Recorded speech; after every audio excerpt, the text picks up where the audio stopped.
I am Eugene Brown, and I'm so thankful you guys are here this morning, especially Vince, who has driven 8.5 hours from Virginia. He's about ready to make that trek back, I guess, at about 12 o'clock. So Matt certainly is bringing a lot of people in from around the country, so certainly we appreciate all you guys being here. I am an Army officer, former Army officer, so following two Marines I think will probably be an easy task. You will see, you will see that my visuals are a little bit more detailed because I'm a bit older. I tend to forget what in the world I was supposed to be talking about. So if you have a pressing question or you want to add something to the conversation, we have about 30 minutes, and my life's experiences are varied and many, and I don't know that I can communicate what I'd like to communicate to you in 30 minutes, but we've got a smart audience. You have a lot of experience, so certainly you'll know a lot of the things that I talk about. So with that being said, again, I hope to communicate some of my lessons learned, some of my thought processes, and some of the things that have made me successful and that will continue to make me successful. So hopefully we'll learn a couple of things. I'm a child of a 30-year military man. We spent a lot of time in Germany as a child. I remember my mother telling me that, in kindergarten, son, when you get to school, there are going to be a lot of different faces and a lot of different races because we were on a military base, and you certainly just treat each other or treat people as you would like to be treated. One of the other things she said to me that has always stuck with me and that I think is relevant for adults today is that if you think you have it bad, walk a mile in someone else's shoes. And so when we think about business and we think about where we're going and we think about all of the challenges that we face through life, if you simply remember that if you think you have it bad, to Vince's point, you pull yourself up by your bootstraps. No matter how many times you get knocked down, you get right back up. So having said that, let me kind of take a short dive into my story. Matt has talked a lot about the importance of story. The things that I'll say are not new, but they're unique to me. And these defining moments, if you will, have shaped my life and shaped my thinking. So again, we spent a lot of time in Germany as kids. My mother and father had a number of issues. My father did 2 tours in Vietnam. They used to fight. As a child, I did not know that my mother was married and she came out of a physically abusive relationship. So that baggage she brought to the relationship, my father's baggage from fighting in a war, he brought that to the relationship. And so while there was a lot of good things growing up in Germany, there were a lot of bad things. I remember from the good sense, flying kites, riding my big wheel, all of the different little trappings that are in Europe. We went to a number of different places. But on the bad side, I remember washing my mother's back with a sponge with her crying in the bathtub, and my mother and father having a number of marital problems. There's a great foundation laid with, I know all parents attempt to do with their children, as far as right and wrong. So despite all of the problems that my mother and father had growing up, I had a solid enough foundation to carry me through life. And so as we moved to Indiana back when, Michael Jackson was in Gary, Indiana, the Jackson 5. I'm 56 years old here in a couple of months. There were a lot of good things in Indiana, from playing baseball to sports to just things around the military base. But once again, there were those same issues. And I remember either my father had the gun or my mother had the gun, and they were like, get in the car, get out of the car, get in the car. And we eventually drove to my hometown of Pennsylvania. And I remember my mother leaving my father on the interstate. Like she just drove off and left him on the highway, at a rest stop.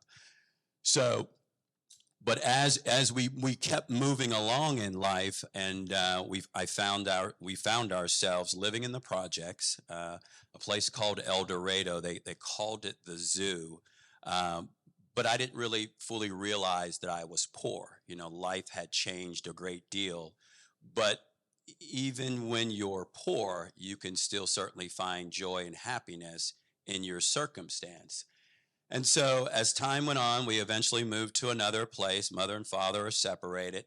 And there was a trip to Washington, D.C. And because we were on food stamps and my mother was struggling emotionally, we were struggling financially, um, I didn't get to go on that trip. And right from that moment for me, it was money's not going to prevent me from doing something that I want to do in the future. You know, I didn't, stomp and, and go to my room like a little child, but I remember vividly laying on the bed thinking, there's got to be a better way. And so I wrote down the word ask. I'm a Christian. I'm a God-fearing person. My father was a pastor for about 40 years. He's 82 now. And so the term ask is ask and it shall be given unto you. And so you can't get things in life unless you ask for them. And, getting what you want in life will be in God's time. So if he gave it to you right away, then that would cancel out faith. So asking. As time went on, I got through high school, was a good kid despite my mother having lots of problems. And if I back up just a bit, I ended up calling the police on my own mother because there was no food in the house. My little brother was a diabetic. There was no insulin. A lady came and picked up some of the furniture that we had from Germany, some nice tables.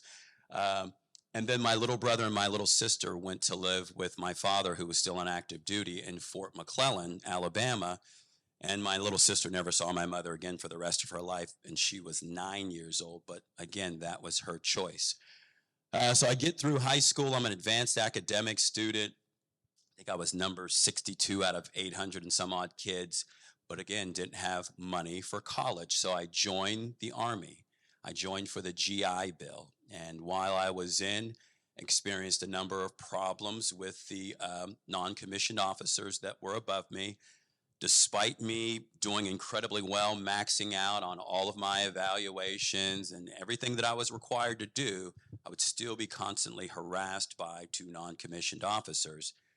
Eventually, I used some adult language with one of the officers. I asked him who did he think he was talking to, and he jumped out of the APC and said, "What did you say to me?" And I repeated what I'd said. And then they wrote me up for an Article 15, meaning you're in a lot of trouble. He said that I disrespected a non-commissioned officer and disobeyed a lawful order. And so the commander said, this is when I was enlisted, he said, Private Brown, he wanted me to sign for the Article 15. He said, do you want to take the Article 15 or do you want a trial by court-martial? I said, I want a trial by court-martial. My father was a sergeant major at the time at a different post, and that's why I knew I had the backing of the soldiers that were in my unit. They would attest to the fact of how I was being treated. I eventually got an audience with the Command Sergeant Major, who was Command Sergeant Major Ramsey of Fort Bliss, Texas. He had me in his office. He said, Private Brown, I spoke to your father. I'm an old soldier. If someone were mistreating my son who was in the military, I would want one of the old soldiers to look out for him. So I got moved. I was moved to the Department of Plans, Training, and Mobilization. And in that department, there fell education and also a lot of briefing. So any dignitaries, congressional folks, any governors, any sort of high-ranking officials that visited El Paso, Texas, or Fort Bliss, they got a briefing. So I used to do that briefing with Lieutenant Terry. Eventually he said, Brown, you know how to do this, just do it yourself.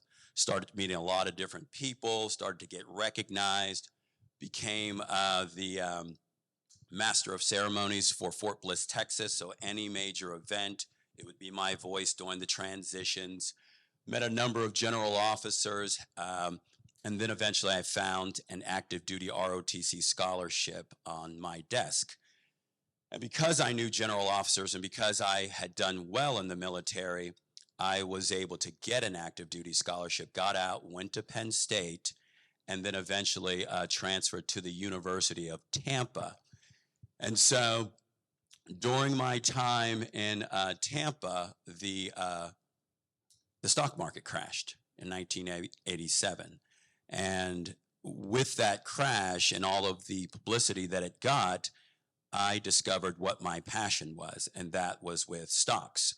And I said, one day my hope is to be able to trade stocks, but at the time I was in college and I didn't have a whole lot of money. And so, you had to kind of shelf that. So the other word I put here is think. You're starting to think about what you'd like to do in life, and you start to develop a plan slowly for that. And so you've all heard the saying, as a man thinketh, so is he. You become what you think about. And I always thought about stocks. And so the first Gulf War started. I got deployed to Germany. My commander did not let me finish. I don't like her very much. She did not let me finish Ranger School as a adjutant general officer. It's meaning you're like an admin officer. I was a postal officer. So I went to airborne school, air assault school, and then I wanted to go to Ranger School. But because the Gulf War started, they wanted folks to kind of get to their duty station. So I ended up going back to Germany and spent some time running a very large platoon because we had a large distribution center as well as a number of post offices. And when you would go into the post office, you would see my face, Lieutenant Brown, and you'd see Captain Kimberly J. Mondonato. I always remember her name for a good reason. And so while I was in service, I'm what was called a super soldier. Like everything I did, I was top of my class, 1, 2, 3 in postal officer school. I was top of my class in airborne school, top of my class in air assault school. I took pride in doing stuff well and being towards the top. So I ran a large platoon. Typically platoons in the military may have about 8 to 10 people in a platoon, but I had about 80 people, lots of civilians, local nationals, and military personnel. And so the commander and I, we eventually had a falling out. The very first day I showed up to Germany, my Sergeant First Class said, Lieutenant Brown, I'm going to tell you, the very first day I show up, almost first words out of her mouth, you need to watch your commander because she's two-faced. You really need to be careful. And sure enough, as time went on, my commander got upset with me because we had a disagreement. And then she wrote me a subpar officer evaluation report.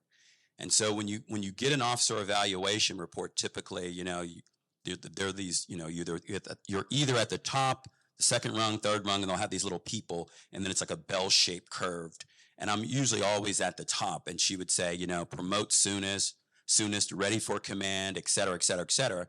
But Matt will tell you, and Vince will tell you, and all of you guys here that are military, if you get a subpar report, especially as an officer, it's all over. And so I got out of the military, feelings were hurt, ticked off. And so you try to make this transition, which Matt and Vince talked about, from being a military person to a civilian. And so that transition did not go as well as I would like. And so I bounced from job to job, trying to find my way, but I always knew that I wanted to do my own thing. I got back into the love, which was money and finance and stocks, worked for the Vanguard Group for a spell, and then got my Series 7s license, which is your stocks, bonds, mutual funds, futures, and the like. It's a 6-hour exam, and worked for American Express or American Express Financial Services as a financial advisor. Bounced around some more. Eventually, my little brother died at 29. He had diabetes, drank like a fish, just didn't take care of himself. He had juvenile diabetes, from the time, obviously, when he was a little child. And then 6 months after that, my mother died. And I remember I remember driving from North Carolina. She had been sick all along, all the way back since I was a kid. Something was not right. Um, and I remember listening to Kenny Rogers, which is kind of weird. Don't laugh. Kenny Rogers the whole way, and I drove from North Carolina to Pennsylvania, and it seemed like it took like a half an hour to get there. It's a very emotional time. And I remember that the pastor said, Eugene is going to come say a few short words about his mother. And I'd written down all of these things that I'd wanted to say because, my mother was my mother and you'll love her to death. And now she's gone at the age of 58. She had a congestive heart failure. She had diabetes, dementia, a whole host of problems. But him saying that brought near hyperventilation while I was standing in front of an audience about this size, because I said to myself, how can you say a few short words about the woman who gave you life, who loved you and cared for you and all those wonderful things? And so I get back to North Carolina and I'm working a part-time job, once again, bouncing from place to place. I'm always doing a job and a half. And I remember sitting in the parking lot of Prime Sirloin. It's in Matthews, North Carolina. And I wasn't depressed. I was sad because within a 6-month time frame, my little brother died and my mother had died. And I was having a conversation with God, not blaming God because I know everything belongs to God, including my children. I'm just here. I'm here as a good steward for them. And so I walk into the restaurant, my normal, happy, talkative self, and I take a drink order from a young couple. They're probably early 20s, and they had maybe like a 1-year-old son. And I get back with the drink order, and the woman looks at me and she says, "This is going to sound strange, but God has put it on my heart to ask you, are we still friends?" And so that, again, proved for me, a defining moment that God is real and that the journey through this life is more than what you realize. And so the other word that I put up here is seek. Seek and ye shall find. Ask and it shall be given unto you. And so I keep floundering through life. Mother dies, brother dies. Life is kind of up and down, but I'm getting through it because I'm a glass as a half full kind of guy. And we get to the stock market large correction in 2008. And my brother, who's a lawyer and his wife's a doctor, I say that because they're pretty bright people. He calls me and asks me, what stock should I buy? And I told him, you need to buy the banking stocks. And you need to buy Bank of America right here at $3.58 because the government is not going to let the banks fail. Gino, he buys a lot of the stock, makes a lot of money, but I missed the opportunity because I don't have the money, right? And over this course of time, from the time I got out of the military until the time the stock market crashes or corrects in 2008, I lose about $100,000 of all of the money that I accumulated while I was on active duty because I was too aggressive with stocks. I didn't have the right skill set. I didn't have enough patience, and I treated money as if it grew on trees. And so I put time to quit. Well, we're not quitting because I believe in myself. And so I took a pause and kept going, and then COVID hits. And with COVID, Matt told you the story how I met his friend in the car. COVID, I was driving because it gave me an opportunity to work on business a bit more. But I realized, obviously, with COVID, I couldn't be in an Uber with people that had, potentially COVID, and I didn't feel like being sick or being exposed to it. So I wrote down when preparation meets opportunity, because each and every one of us are spending a lot of time developing a certain skill set, and you're just simply trying to figure out a way to capitalize on that skill set. And so when COVID hit, the stock market was tanking, and of course now I'm starting to get those same calls from people that I knew. What should I buy? And I advised my brother again, I think you should buy all of the the stocks that are tanking, the cruise lines, the airlines, the gambling casinos, because when it turns, it's going to turn hard. And that's exactly what it did. It turned, and all of it turned really, really hard. So again, I'm trying to rush through this. Knock, knock for me, knock and the door shall be opened. Knock to me is action, knock. Knock and the door shall be open. You start to figure out what you need to do, and you need to start to take action. So in that moment, I said, you know what? I need to be investing in the stock market because I understand what I should be doing. After years of trial and error and failing, I felt like I was at a point where I was married, I was more disciplined, I was older, I believed I had the right skill set. And so I took $487 without my wife knowing. All right, put the money back, made a little bit of money, borrowed some more money, robbing Peter to pay Paul, took about $5,000 and got the balance up to about $19,000. And we had a dinner, and I said, okay, let me show my wife. And I showed her, I said, we're at $19,000, which she didn't know I was investing. She said, oh, wonderful. Can we take the money and pay off some bills? And I was like, no. I clearly see what I need to do now because I had the right patience, skill set, mindset. I had what it took at the time to capitalize on the opportunity. And so then the next area is execute. And all of these things obviously tie into business, whether you're Meredith, who does Optavia, or Josh, who's an influencer, or Jody, who's in the health and wellness business. It's all of the same sort of principles that lead you to a certain result or a certain plan. And so I hatched a plan, and that was my goal, was to make $1 million in a year. And I belief, right? It was possible because I had the right skill set. So I just simply backwards planned. I said, if I want $1 million in a year, I'm writing the $1 million. What do I need week by week, starting now, to get there?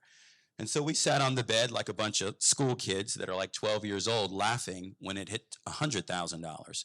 And I remember I told Matt, I said, hey, I'm figuring this stock market thing out. And Matt, to his credit, pretty much said, yeah, whatever, you're a liar, or whatever he thought in his brain. So I eventually stopped him, and I said, no, look. And I got him on a live Zoom call, a live face-to-face call, where I could show him the balance, and it was like 300 and some odd thousand at that time, and we were maybe 6 months into doing what I was doing. And so just like with business or anything else, you have to put a plan of action together. What's the focus? What's the strategy? How do you scale what you're doing? Everybody in the room is really good at something. You just have to figure out how to be the smartest person in the room at that, and then scale the thing that you're really good at.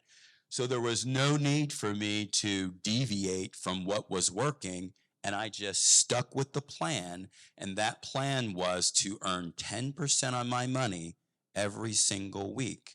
And you'll see, if you start from, like, say, $5,000 and just go 5,000 times 110% times 110% every week, you'll see that the numbers just grow very, very quickly, especially the bigger the numbers get. Obviously, $100,000 turns into $110,000. And you're not doing anything different. It's just focusing on getting the simple things right, which I would call base hits. I just get a base hit. Do the simple things right, but do more of it and scale it faster. So the end of it, within a year, I touched just about at $3 million. And then the election happened. Right? Joe Biden took office. I don't know what, Democrat, Republican, I don't know what happened, but the market started to change, and started to change pretty quickly. So I exited out of a lot of stocks. My wife wanted a particular house, and so I was able to take the money, $865,000 in cash, and gave it to the people at the home builder, the custom home builder. And the lady looked at me and she said, why are you giving me all of the money now? And for my reason is that I don't wish to have that hanging over my head, because we know mortgages, you typically pay back twice the amount of money if you take out a mortgage. So was there a better way to use my money? Without question. I could have made more money on my money and still did the mortgage. But in case I died, and maybe lack of trust of the system, I don't want the insurance company to somehow say that I killed myself and they don't pay it out. I just paid for the whole house. So one of the things, one of my takeaways from all of that was how it changed the lives of my family just by honing in on a skill set. And Brenda Warren, who's over there, reminded me, she said, Eugene, it's not so much the money, it's the transformation that happened in your family's lives that kind of catches her attention. Because we went from a 1,487 square foot home that was in ill repair, probably the weakest house in the neighborhood, if you will, in about a $300,000 price point, to the house is worth $1.2 million. I'm very thankful. I'm very blessed, very happy. But that is not where it ends. I wrote up here, this is not how it ends, because this house was already hatched way back here with the trip to DC. I started thinking, one day I'm going to have something. People talk about vision boards, people talk about money. So when you actually realize, right, the realization of what you've been thinking about for years and planning for and developing a skill set towards that end, when you actually get it, yeah, sure, it was nice. It'll bring a smile to your face. But it was more so the joy for the family, because, all of the kids now have their own rooms. Jason has been to my house. All of the kids have their own rooms, and it's a transformation of lifestyle. And so after this 2021 time frame, when you make a lot of money, you pay a lot in taxes. And because everything happened so fast, I needed to take a moment to regroup and think about tax shelters, and then start to hatch a plan going forward. That included Convene, where we spent some time thinking about how do we get this platform to be the all-in-one platform. And so you take a little pause, and then you begin to move from there. And now we're looking at, again, big plans going forward as far as scaling. So again, you take what you take what you're good at, and then you scale that opportunity. A couple of things I did want to mention. Life's a series of challenges driven by sharp learning curves. We all know this, as well as speeding up that learning curve. I was talking with Mark the other day, and we were just talking about, if you learn faster and fail faster, you'll learn faster because you fail faster. You'll find that you'll get way ahead of the curve. The difference between successful people, I say, and non-successful people is successful people, they just try harder. They'll fail far more. They'll just keep going. To Vince's point, they'll just keep getting up. They'll keep showing up. They'll keep failing. And through those failures, as we all know, we learn more through hard times, right? I see Meredith shaking her head. We learn through failures. And I learned a lot in life through all of the school of hard knocks, growing up in a dysfunctional family, a dad who was serving his country, who suffered from PTSD, a mother who suffered from being a battered wife, and all of the problems she went through, all of the ups and downs. But if you stay steady and you realize and recognize that you're not special. Everybody goes through stuff.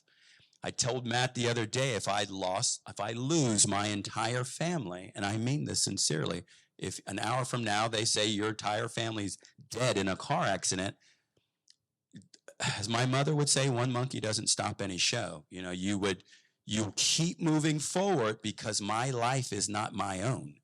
my life was paid for with a price, and you guys know what I'm talking about. So whether whatever happens to you in business or in life, it's nothing new, right? They've been doing this stuff since the beginning of time. And so people have to learn to self-manage through this learning curve. And the quicker we get through the learning curve, the better off we'll be spiritually, financially, and physically. So speed up the learning curve by failing faster and more often. You'll learn more and faster. The difference between successful people and all others is the number of failures. They just simply fail more, and then they figure it out. Let's see if this thing works here. Questions about that real quick, and because the next 5 slides I don't think will take too long. Anybody, any pressing questions? Good, we'll keep going. Growth strategies, we're not going to take any kind of deep dive into it, but I will say all skills are learnable. Each of you figured out a way to get on a plane or to drive a car to get here. So if there are skills that you can learn as it relates to Convene communities and business, these are some of the ones you definitely want to figure out how you do them and do them well. Learn how to market, learn how to share your story. I don't probably do it as well as I need to. Realize that in a collaborative community, me sharing Laurel's story or Brenda's story can go a long way, because they may not resonate with me, but they may resonate with Brenda's story. So shared stories, create and use systems. I'm a big believer in systematizing making money. I was talking to Meredith about that earlier today. Learn how to sponsor people, not just recruit people, sponsor them. Be that bridge that takes them from point A to point B. Be the person that follows up with them. Learn how to onboard, train, promote, reward, and recognize people, because promotion and rewarding people pays big, big money when you put it all together. And I would imagine Meredith can speak to that a good bit. All successful people have excellence. Successful people welcome and overcome problems, which we talked about already. And I had a little blurb on there about mastery takes time. To get really good at something, it takes, they say, typically 5 to 7 years. And that's probably about right. Usually it takes a moment for you to get out of your own way. Quickly, got about 5 minutes. Develop a strategy quickly. The football game we had on not long ago, the Super Bowl, they, I'm sure, used this model. They thought about their strengths and weaknesses, how they were going to deploy those strengths against each other. They developed some sort of plan, and then they made adjustments at halftime. It's the same thing like business. What are you really good at? How do you scale and take advantage what you are good at? And how do you farm out the things that you are not good at that you should be farming out? Brenda always reminds me of that. She's like, take some of that money and have somebody else do that. Finally, activity, it's a reality, a bit of a reality check. You can say that you're busy doing things all day long, but sometimes you're just busy doing nothing. So I'm a big believer in putting down, having an activity log. So whatever those, to Jason Berry's point, he always talks about KPIs, key performance indicators. Whatever those KPIs are, you need to be able to measure those things. And so we had a quick little exercise yesterday with Mark. We were talking about some of the different ways that you can bring money to bear, and thinking about how you can either grow your community or grow your course or grow your offering. With Convene Communities, I got about 3 minutes left. We sell memberships. You can sell your own content. You can allow others to sell your content, and then you yourself can sell content. And we'll touch on all of that stuff in training. With me, my big core four are, I think everyone who comes in Convene should be an affiliate. You should join free and immediately help them become an affiliate, because if you can get them making money, then they'll be able to take advantage of some of your other offerings, whether that's buy someone's course because they're making money, become a premier member because they're making money, et cetera, et cetera. So I focus on those 4 things. Finally, I think we're there almost. The system works. We all know this. The mall concept, a number of you guys know what that is. Convene's like a giant mall. The groups and the communities inside are like businesses.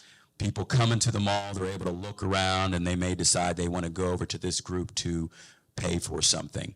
I focus on access groups. Lisa focuses on courses. Lisa's earned about $3,000. $3,000 this month already, something along those lines. This is just some numbers from 2021. Made about $15,000 while we were kind of beta testing the system. You can see my fat face up there. And then that $14,805 in 2021 is about $1,234. I was going to mention to Braden. Braden knows what Charlotte rents are like. Braden, what do you pay in rent? $1,600. So my point is here, he's not changing that. My point is here is if you can show somebody, because you got to do it yourself, if you can show that it is possible, and I show them that I was making $1,200 on average, seeing is believing for a lot of people. And if you can show them how they can earn some things part-time, being a part-time person and pay their rent, then that's a big deal. So we'll wrap that up. I could tell you a story. How much time do we have left, Matt? 1 minute, he said. It's probably past 5 minutes. A nice little thing, and I'll end with this. Got to believe in yourself. My mother-in-law, I was sitting on the couch with her probably 4 years ago, maybe not, yeah, about 4 years ago. And I was telling her about my plans to do well. And she said, "How long have you been married to my daughter?" And I said, "I don't know, about 14 years. She said, "You haven't accomplished that yet. What makes you think that's going to change now?" And I looked at her, and maybe she didn't realize the words that are coming out of her mouth. I said, "I can assure you, you'll walk that one back." And so she told me the other day, "I'll never doubt you again." You know, she's walked that, ate her words, she's walked that back. I'm not being petty, but you got to have things that motivate you to do well. And then over the weekend, last weekend, I told her what my plan was in the next 5 years, and the plan is it's pretty hefty. So dream big, and that's all we're going to say because we're out of time.